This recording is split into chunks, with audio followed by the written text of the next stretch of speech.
Welcome to शिफ्टी platforms. जैसा कि आप सब जानते हैं, हम आजकल विंडोज़ 10 के बारे में जानकारी फराहम कर रहे हैं और पिछले कुछ वीडियोज़ में आपने विंडोज़ 10 की सेटिंग्स, जो एक नया सेक्शन इंट्रोड्यूस कराया गया है कंट्रोल पैनल के बाद विंडोज़ 10 में, तो उसमें जो डिवाइसेस का ऑप्शन आता है उसमें क्या क्या सेटिंग्स हमारे पास अवेलेबल हैं और उन सेटिंग्स को हम किस तरह से इम्प्लीमेंट कर सकते हैं। तो उसमें मैंने आपको कुछ इम्पॉर्टेंट सेटिंग्स दिखाई थी, ऑडियो की सेटिंग्स दिखाई थी, उसके बाद विजुअल सेटिंग्स दिखाई थी, तो फिर नोटिफिकेशन, फोकस असिस्ट वगैरह हमने देखा था। आज के इस वीडियो में हम दो बहुत ही इम्पॉर्टेंट टॉपिक्स पे बात करेंगे। एक तो है शेयर्ड का टॉपिक, जो कि शेयर पीसी के साथ शेयरिंग होती है, वो टॉपिक है, और मिररिंग, यानी कि आपके पास कोई और डिवाइस है, मान लीजिए आपके पास एंड्रॉयड डिवाइस है, उसका स्क्रीन आपको मिरर करना है अपने पीसी पे, वो कैसे मिरर कर सकते हैं। और उसके अलावा अगर कोई फ़ाइल आपको शेयर करनी है अपने दूसरे पीसी से या अपने लैपटॉप से दूसरे लैपटॉप पे, तो वो फाइल हम कैसे बहुत ही आसान और इजी तरीके से एक बार सेटअप करके शेयर कर सकते हैं।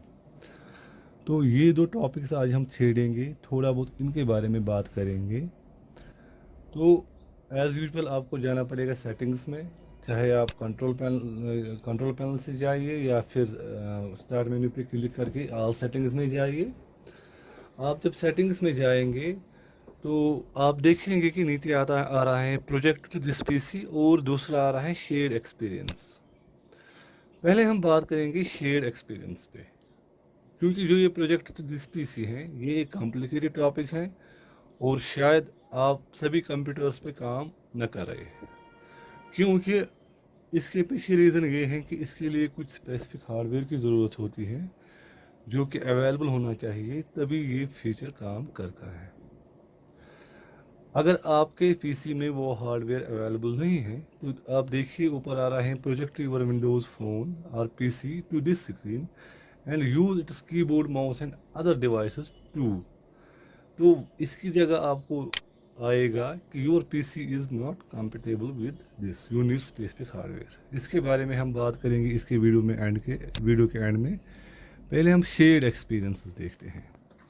शेयर्ड एक्सपीरियंस में आप देख सकते हैं मैनेज योर अकाउंट्स, तो इस पर भी बात अभी करेंगे। पहले देखेंगे हम जब नियर बाई शेयरिंग ऑन करते हैं, चाहे सेटिंग्स में ऑन करेंगे या कंट्रोल सेंटर में ऑन करेंगे, यहाँ पर हमें एवरी वन नियर बाई रखना है और नीचे भी एवरी वन नियर बाई रखना है, यानी कि जो भी पीसी या लैपटॉप विंडोज़ डिवाइस हमारे आसपास होगा उसके साथ हम शेयरिंग कर सकते हैं फाइल्स वगैरह की, और हम पाथ भी चेंज कर सकते हैं।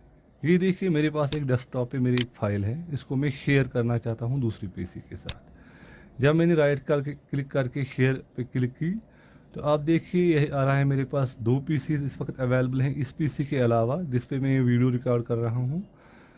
तो अभी मैंने उस पर इसको शेयर करना है, राइट क्लिक करूँगा मैं इस पर, शेयर पे क्लिक करूँगा, उसके बाद इस वाले पीसी पे क्लिक करूँगा, नीचे आया anonymous sharing waiting for desktop to accept. अब मैं दूसरे पीसी पे जाऊँगा, मैं दूसरे पीसी पे गया, आप देख रहे हैं कि इसमें भी नियर बाई शेयरिंग ऑन है। ऊपर इस पर आया नोटिफिकेशन में सेव एंड ओपन या डिक्लाइन।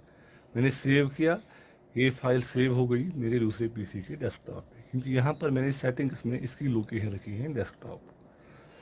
तो बहुत ही आसान है, बहुत ही इजी है। एक बार आपको सेटअप करना है, सेटिंग करनी है, उसके बाद आप व्हेनेवर आप चाहे राइट क्लिक करके किसी भी फाइल को शेयर कर सकते हैं और बहुत ही क्विकली शेयर भी कर सकते हैं।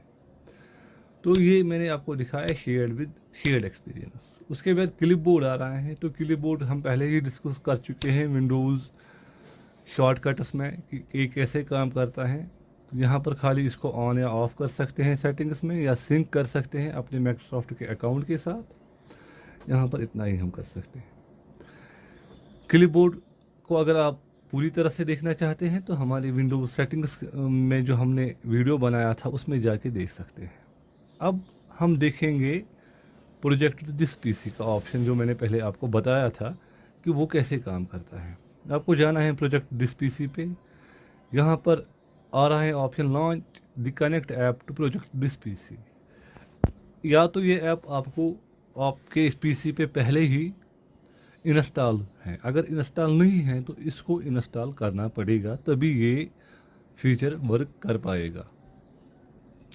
और अगर आपका पीसी कंफर्टेबल नहीं है तो ये ऑप्शन नहीं आएगा, इसकी जगह आएगा you have not specific hardware to use this feature. यहाँ पर मैं ऑल सेटिंग्स में जाऊँगा, उसके बाद ऐप्स में जाएंगे। ऐप्स में जाने के बाद हम जाएंगे ऑप्शनल फीचर्स में। ऑप्शनल फीचर्स में जाने के बाद अभी ओपन हो रहा है, अभी ओपन हो जाएगा ऑप्शनल फीचर्स। तो इसमें जाने के बाद हमें जाना पड़ेगा ऐड फीचर पे। यहाँ पर मैं सर्च करूँगा वायरलेस कनेक्ट। आप देखिए सर्च करने के बाद नहीं आ रहा है, क्योंकि मैंने पहले ही इसको इंस्टॉल करके रखा है वायरलेस डिस्प्ले को।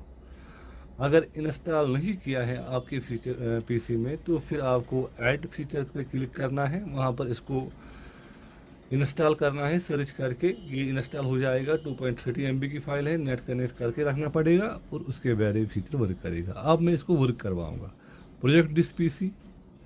तो ये ऑप्शंस मैंने ऑन रखे हैं, आप देख सकते हैं पीसी पे। तो पिन नहीं रखेंगे फ़िलहाल हम रखेंगे डिस्कवरेबल ऑन, ताकि हमारा पीसी आराम से डिस्कवर हो सके। रिनेम भी कर सकते हैं आप पीसी को। तो अब हम जाएंगे launch the connect app to project to this PC. अभी मैं इस पर क्लिक करूँगा, launch the connect app to project to this PC. ये ऐप हो गई ऑन। तो अभी मेरे पास सैमसंग का नोट 9 है, उसमें और ऑप्शन आता है सैमसंग नोट 9 में जो ऑप्शन आता है मिररिंग का है वो स्मार्ट व्यू। आपके पास कोई और फ़ोन होगा तो उसमें कोई और ऑप्शन आ जाएगा, मान लीजिए मीरा कास्ट का या मिररिंग का ऑप्शन आ जाएगा, या फिर आपके फ़ोन पे कोई और ऑप्शन हो सकता है। इसके लिए मेरे सैमसंग के जो फ़ोन्स होते हैं अक्सर नए वाले, उनमें यही होता है स्मार्ट व्यू का ऑप्शन। उस पर क्लिक करना पड़ेगा अपने फ़ोन पे। वो भी अभी आपको मैं दिखाऊंगा। अभी ये नहीं ऑन हो रहा है पूरी तरह से, तो इस ऐप को मैं रिस्टार्ट करूंगा, क्योंकि कभी कभार ऐसा होता है। अभी कनेक्ट हो गया, ये देखो मैं फ़ोन पे गया, अभी मैं अपनी सैमसंग नोट 9 पे स्मार्ट व्यू पे क्लिक किया। तो अभी स्टार्ट नाउ पे क्लिक करूँगा। ये मेरा फ़ोन कनेक्ट हो गया पीसी के साथ। अब मेरे फ़ोन का जो स्क्रीन है वो पीसी के पे आ गया, मिरर हो गया। तो अपना कीबोर्ड यूज़ करके मैं किसी भी ऐप को ओपन कर सकता हूँ, और Alt F4 या माउस को यूज़ करके उस ऐप को क्लोज भी कर सकता हूँ, और Alt टैब यूज़ करके बिटवीन द ऐप्स टॉगल भी कर सकता हूँ। तो ये देखिए मैंने क्लॉक ऐप, जियो की ऐप ओपन की, क्लॉक ऐप ओपन की, और Alt टैब से मैं इन ऐप्स के दरमियान टॉगल कर पा रहा हूँ। ये अभी अपने फ़ोन को मैं पीसी पे यूज़ कर रहा हूँ। तो अगर आप वर्क पे हैं, काम करते हैं, तो ये फीचर आपके लिए बहुत ही फ़ायदेमंद हो सकता है, और इसको आप बहुत ही अच्छी तरीके से इस्तेमाल। अब मैंने फ़ोन डिस्कनेक्ट कर लिया और मैं अपने पीसी पे फिर से वापस आ गया। Thank you. तो आज का वीडियो इतना था, इसको बड़ी गौर से देखिए, बहुत ही इंपॉर्टेंट फीचर्स हैं इसमें। Thank you.